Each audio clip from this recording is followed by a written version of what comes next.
quest to connect with imperiled aquatic creatures begins on the pristine waters of the Silver River. Just look how clean the water is here. We can see, in some cases, right to the bottom, 20+ feet deep. We could see the various fish species milling about, big river turtles and largemouth bass, all of them sharing this vital habitat. I'm here with Liz Neville from Defenders of Wildlife. Their mission is to help protect Florida's wetland wilderness. This is old, wild Florida, isn't it? It is, Jeff. This, to me, is the reason to come to Florida. It's beautiful. The peace that I feel from being out here is unlike anything else. The Silver River flows into the mighty Ocklawaha River at the heart of the Great Florida Riverway. This vast 217-mile system of rivers and springs flows north from Central Florida to the Atlantic Ocean. And it's habitat for countless species, including manatees. Manatees are typically 10 feet long and weighing upwards to 1,000 pounds plus. They're curious, slow-moving, and spend much of their day grazing on seagrass. The greatest long-term threat to manatee survival is the loss of warm water habitat. So restoring areas of natural warm water habitat will ensure that manatees will thrive into the future.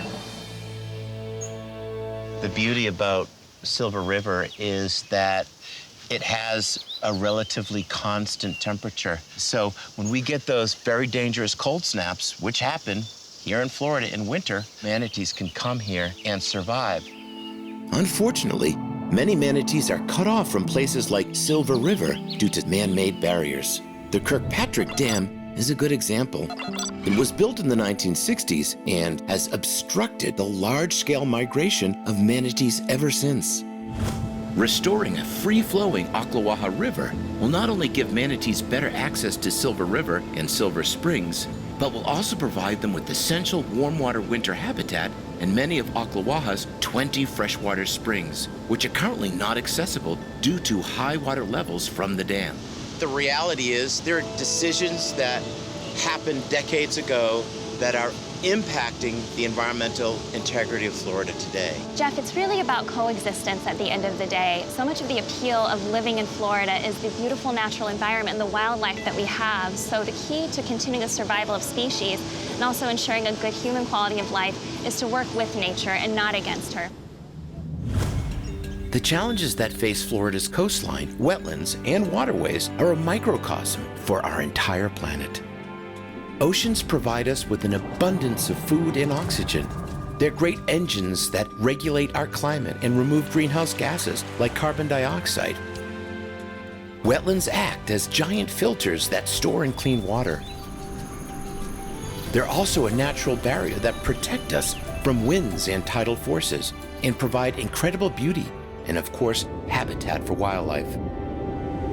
But the watery worlds of our planet are under constant threat, and many species, like Florida's iconic manatees, are struggling to survive. In recent years, Florida waterways have seen a dramatic increase in harmful algae blooms. These algae blooms are killing other native vegetation that provide food to manatees and other species. Tragically today, more manatees are dying than any other time in Florida's recorded history.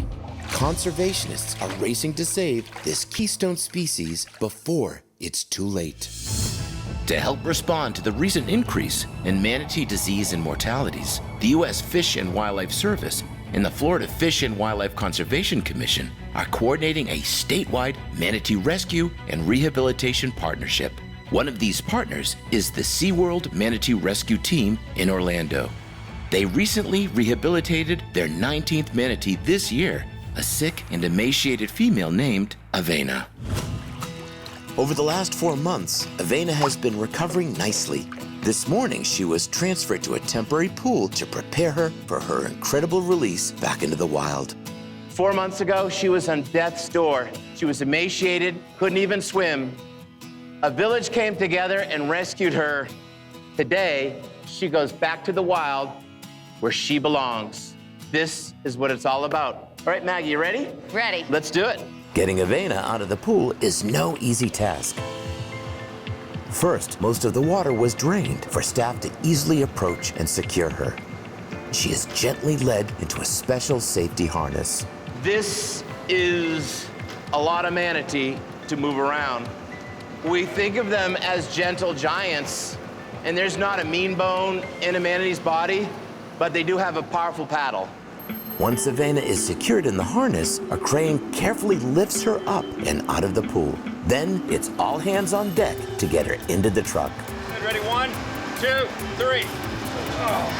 1, 2, 3. Now that she's safely secured, the team collects final measurements. She's 10 feet 7 inches. And what was her weight? 1,500. So she's gained almost 300 pounds since she arrived. But I'm noticing these scars on her.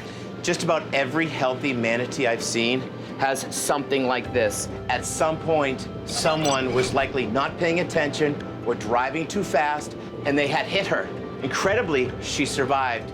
But it reminds us, one, they're pretty resilient, but number two, we need better stewardship.